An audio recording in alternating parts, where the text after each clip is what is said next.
TISIC je súkromná spoločnosť, ktorá je na trhu, alebo pôsobí na trhu od roku 2006 a venuje sa elektronickému podpisu a kybernetickej bezpečnosti. Mobilné podpisovanie je dnes veľkou témou. Všetko sa posúva smerom k mobilom, smerom k tabletom a hlavne teda mobilným zariadeniam.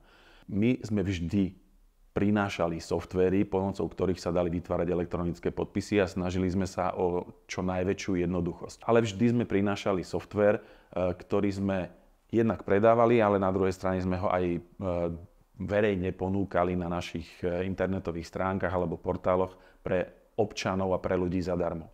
To znamená, pomocou tejto aplikácie v mobile, ktorú si stiahnete, nainštalujete, už nepotrebujete nič viac na to, aby ste mohli elektronický podpis v mobile vytvoriť. Priložíte čipovú kartu k zariadeniu a jednoducho nepotrebujete pri bezkontaktnom podpisovaní mať čítačku pripojenú káblom k počítaču. Ste mobilní, viete využívať mobilné zariadenia, čiže je to veľmi jednoduchý spôsob podpisovania, ktorý prináša vlastne používateľom mnohé výhody v tom, že jednoducho môžu podpísať kdekoľvek sa nachádzajú, nepotrebujú k tomu svoj počítač, stačí mobilné zariadenie, bezkontaktná čipová karta obsahujúca vlastne podpisové kľúče a certifikát, ktorú môžu jednoducho podpisovať. Čiže tá výhoda je značná v tom, že jednoducho ste mobilní, viete podpisovať kdekoľvek, či už na letisku, alebo mimo úradu, pokiaľ potrebujete rýchlo podpísať, viete to urobiť, čiže to je obrovská výhoda tohto.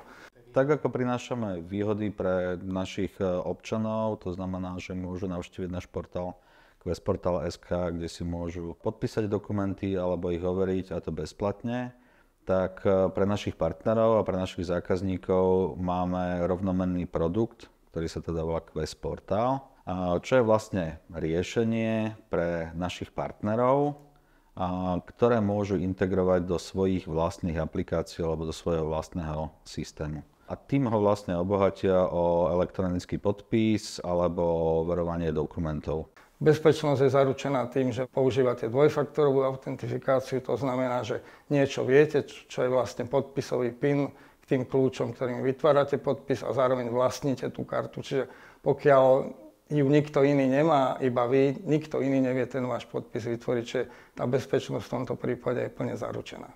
Vždy sme dbali na to, aby naše softvéry boli bezpečné a aj naši vývojári vlastne robia všetko preto, aby sme akúkoľvek potenciálnu hrozbu odstránili. Je to o tom, že tá banka alebo tá poisťovňa alebo ľubovoľný náš zákazník si vlastne to elektronické podpisovanie a overovanie dokumentov integruje priamo do svojho systému, ktorý už používajú. To znamená, že sa stane ako keby jeho súčasťou. Tá výhoda, ktorú to prináša občanom, alebo teda jeho zákazníkom, toho nášho partnera, je v tom, že ten občan získava veľmi jednoduchý spôsob, ako bez čítačky, mobilným telefónom, prostredníctvom naskenovania nejakého QR kódu a priloženia občianskeho preukazu k telefónu podpísať ten dokument kľudne doma, veľmi rýchlo a jednoducho. To skenovanie QR kódu ľudia už poznajú, bežne tak platia napríklad nejaké faktúry alebo poplatky, čiže to nie je pre nich nič nové. Nepotrebujú k tomu naozaj nič, len mobilnú aplikáciu, ktorú si stiahnu bezplatne. Ten používateľ je schopný vlastne vytvoriť kvalifikovaný elektronický podpis, pokiaľ je k nemu priložená aj časová pečiatka. Tak to má v podstate rovnaké právne účinky ako notársky overený elektronický podpis, čiže mu to ušetrí kopec času, nepotrebuje ísť k notárovi, vie takýto dokument, zmluvu alebo čokoľvek podpísať elektronicky a bude to úplne rovnaké, ako keby navštívil toho notára. Zároveň teda ušetrí samozrejme nejaké peniaze.